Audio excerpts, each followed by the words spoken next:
Now, stop me if you've heard this before. Modern SpongeBob isn't as good. Nickelodeon should stop airing it. Or alternatively, does Nickelodeon air anything other than SpongeBob?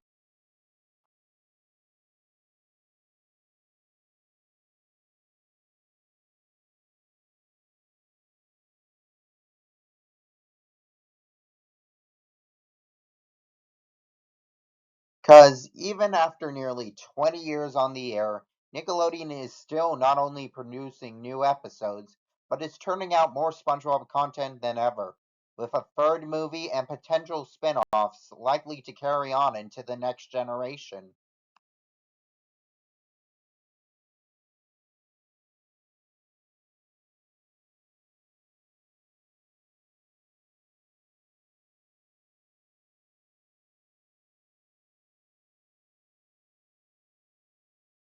It's in a very unique position where other animated Nickelodeon shows would meet the 52 episode mark or get canceled prematurely, leaving fans in the dark as to whether or not they will return. It can also lead to some really wild speculation on how this came to be, and sometimes the answer seems pretty obvious.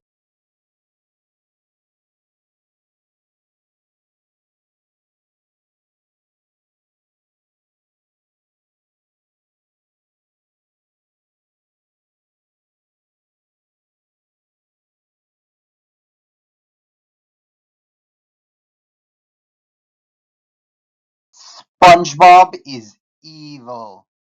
He caused your favorite show to get canceled. He killed it off and didn't look back.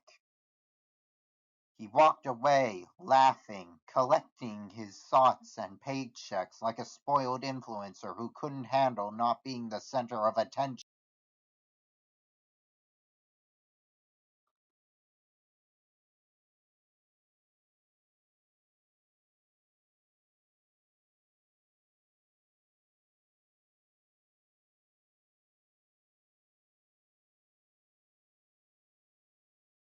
Other shows have come and gone over the past decade after the original slew of Nicktoons, but SpongeBob was here to stay and pulped everything out of its path. That is, if you believe cartoon forums from the early 2010s that caught on to the fact that the show had lost its relevance.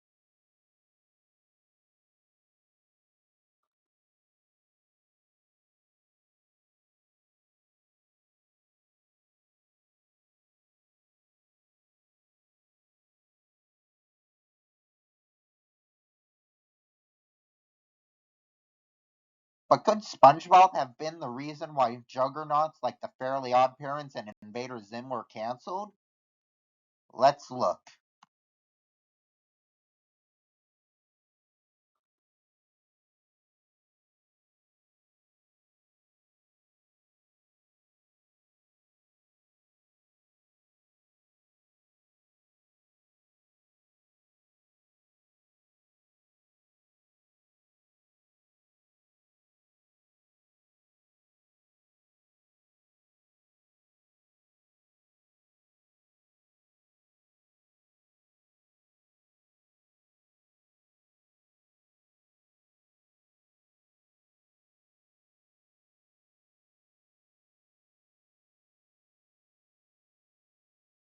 Now, let's go back for a minute to before SpongeBob was on the air.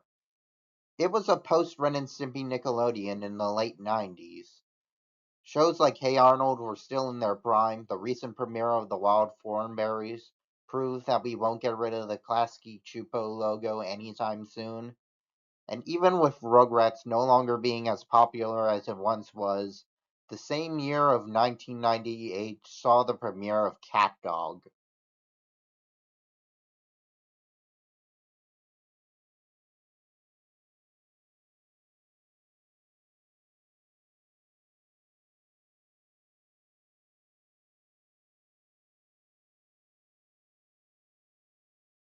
Now, from my experience, people like Cat Dog. I never met anyone who hated it with a passion, but I also never met anyone who'd call it their favorite cartoon ever.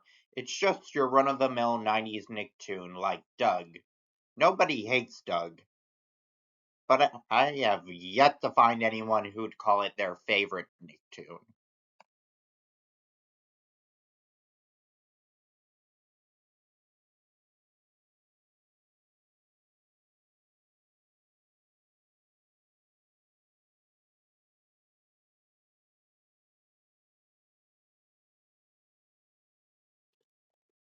Now, I can admit that the premise of Cat Dog is interesting. You got this cat and a dog, and they're glued together. It could pass as animal cruelty in some neck of the woods. But as an executive, would you pick this up over an underwater story about a sponge who's a fry cook with a pet snail?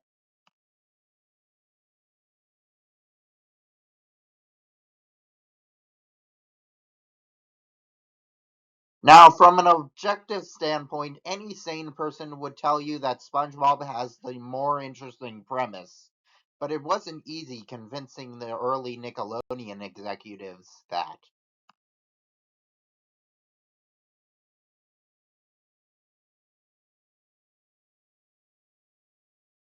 For much of production, SpongeBob was kept under the radar while Nickelodeon focused on Cat Dog, expecting it to be their next big breakout hit.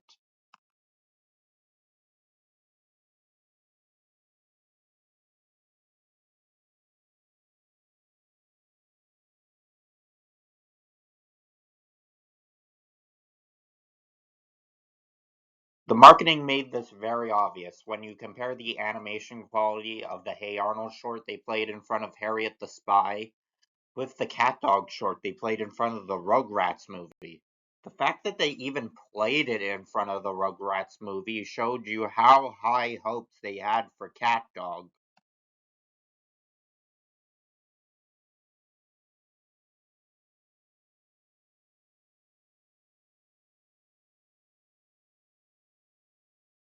Nickelodeon was very keen on getting another cartoon duo along the lines of Ren and Stimpy. However, they didn't expect it to be Cat Dog at first, but a little known show on Kablam called Snooze and Fondue.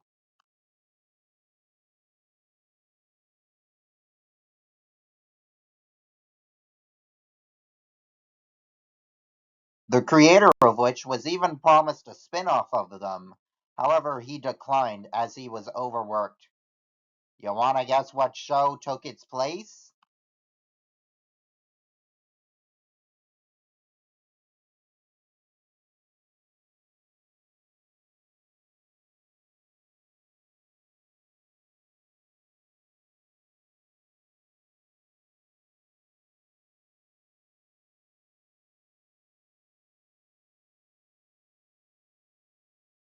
Nick having eventually realized the colossal mistake they had made by ordering 100 episodes of Cat Dog and only six of SpongeBob.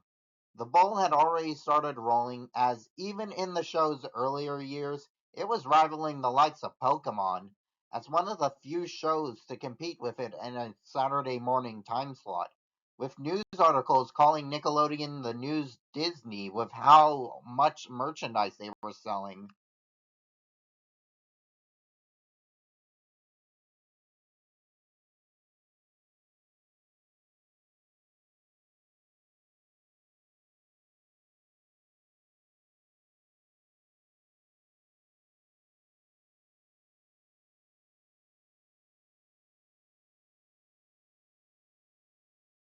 Nick having eventually realized the colossal mistake they had made by ordering 100 episodes of Cat Dog and only six of SpongeBob.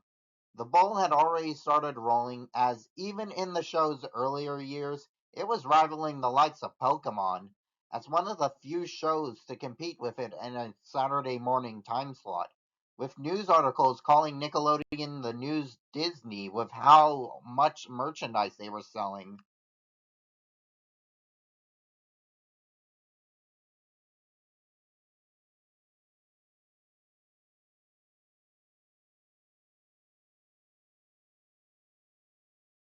I don't remember the last time I saw a cat dog full body costume. While SpongeBob couldn't be blamed for the lack of cat dog success, and even that's saying a bit, the shift towards SpongeBob in their promos was becoming apparent.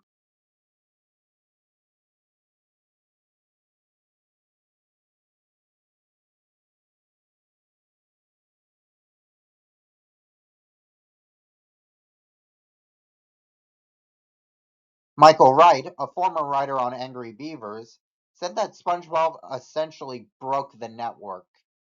The crew was shown footage of the Hanna-Barbera Godzilla show when pitching both CatDog and SpongeBob to show what kind of direction they should head in.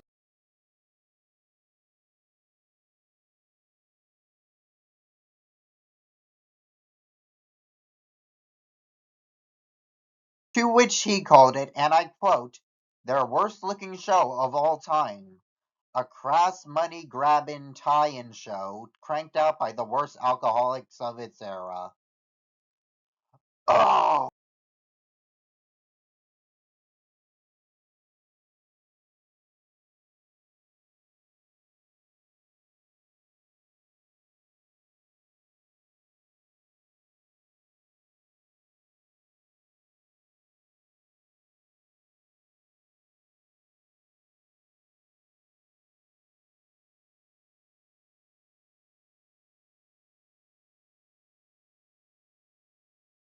Wright was hired as one of the main writers on Angry Beavers, a show that would run from 1998 to 2001 on 4 seasons, and would become one of the most popular shows on the network.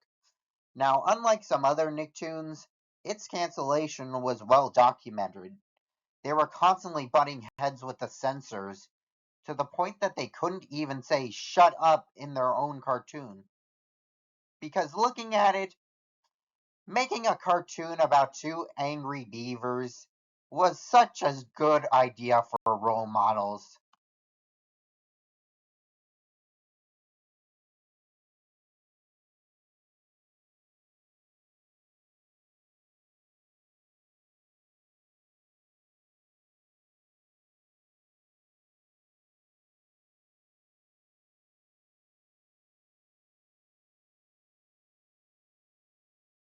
When the creators heard that the show would be coming to an end, they decided to make an episode even more meta than usual, where the beavers would learn that they were part of a cartoon all along. However, even this was too much for the executives at Nickelodeon, who not only canceled the episode, but pulled the beavers from any promotional material afterwards.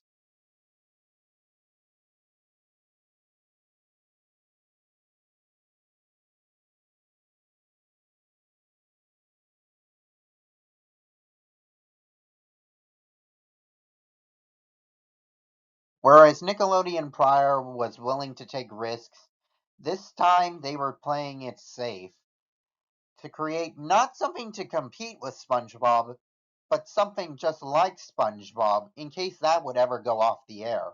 A very real possibility, given that the show was never supposed to go on for as long as it did.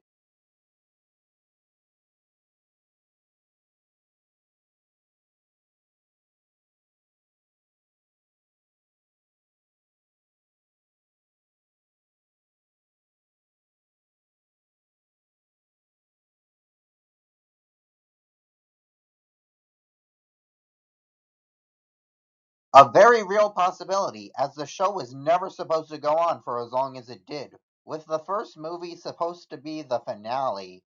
And it's even a miracle that it nearly came to that, as Nickelodeon movies were not making money, especially the third Rugrats movie, which was the worst performing of the three, though this signified that they had found something that could compete with it in the long run. And by some show, I mean two.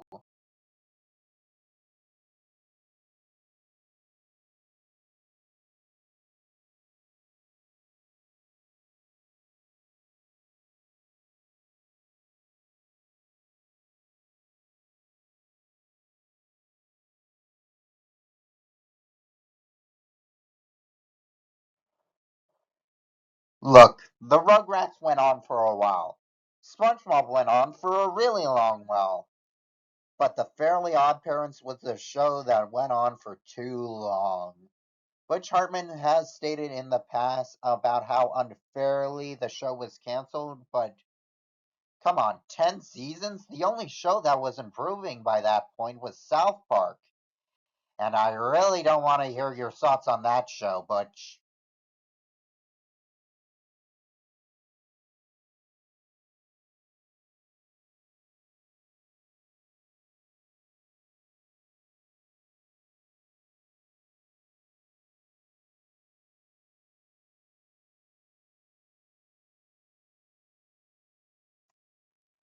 If you go by Butch's word, then SpongeBob was the reason why the Fairly Odd Parents got canceled.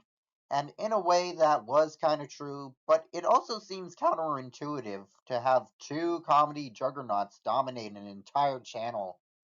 Only a few shows could compete with them, and even then, it didn't really seem like that was necessary.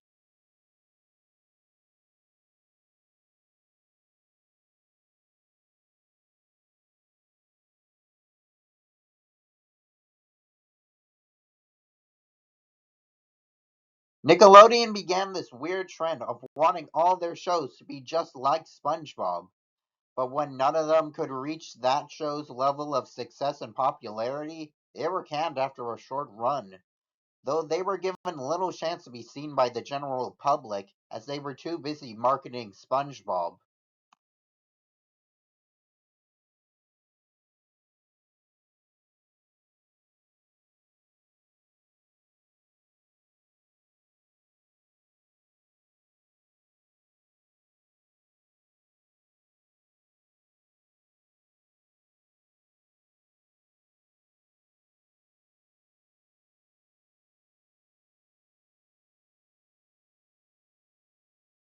Cat Scratch was an equally comedic show that got canceled after a few seasons. Invader Zim got way too dark and couldn't really compete with SpongeBob.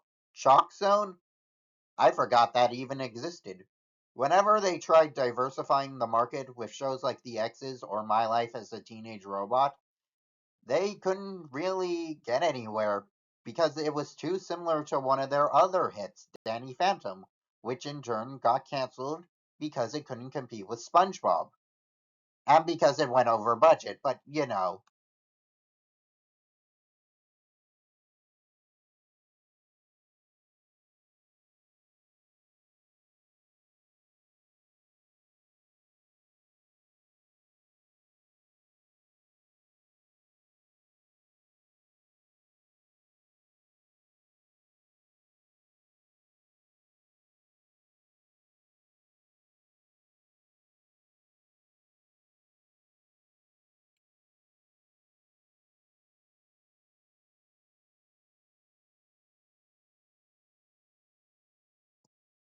I think it's safe to say that Nick was even worse at promoting their action shows than their offbeat SpongeBob competitors that couldn't even compete with the thing to begin with.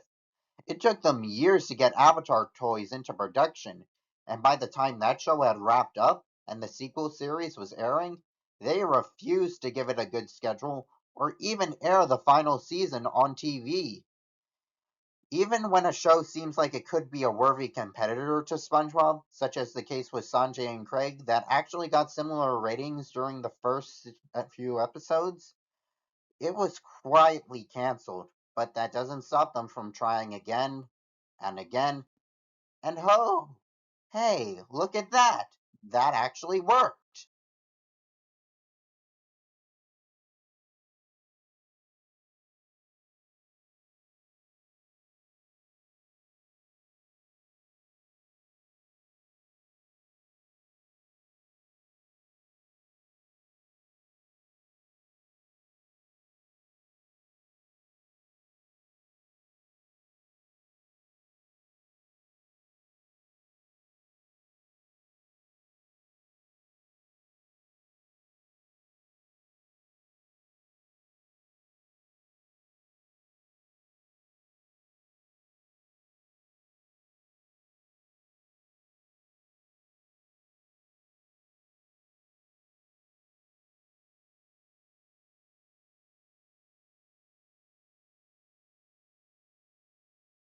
I'm sure you remember back in 2015 when there was this new show called Harvey Beaks, created by C.H. Greenblatt, who created Chowder for Cartoon Network and some of the best episodes of SpongeBob.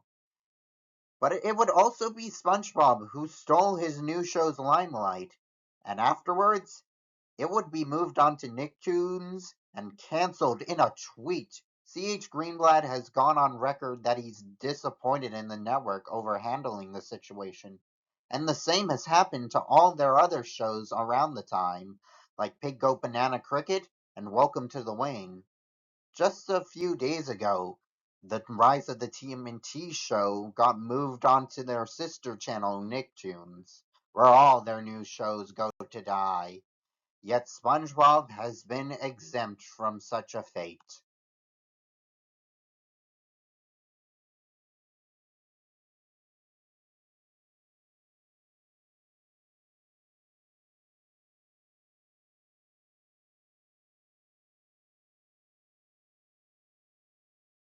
He's just sitting there, smiling, waiting for his next show to kill.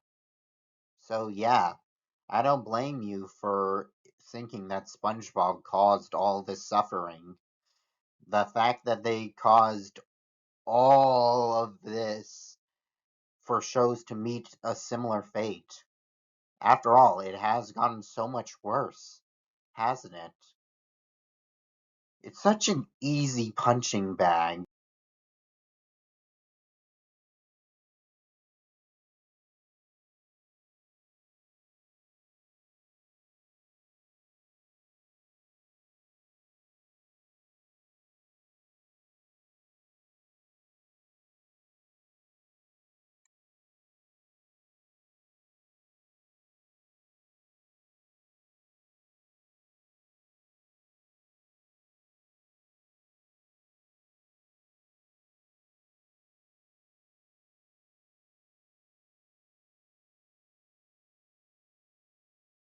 But just because a show is doing well for the network right now, it doesn't mean it will always be that way.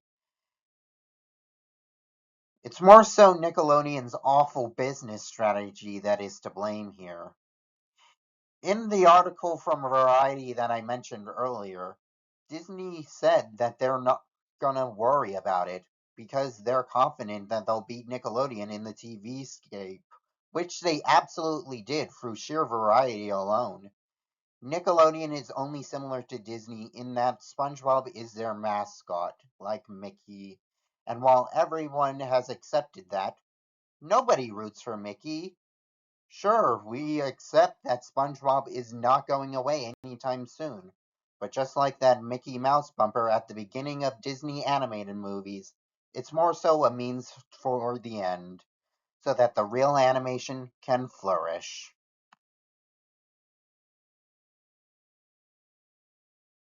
Now, I'm not saying any of these are bad. Please don't get mad at me for that.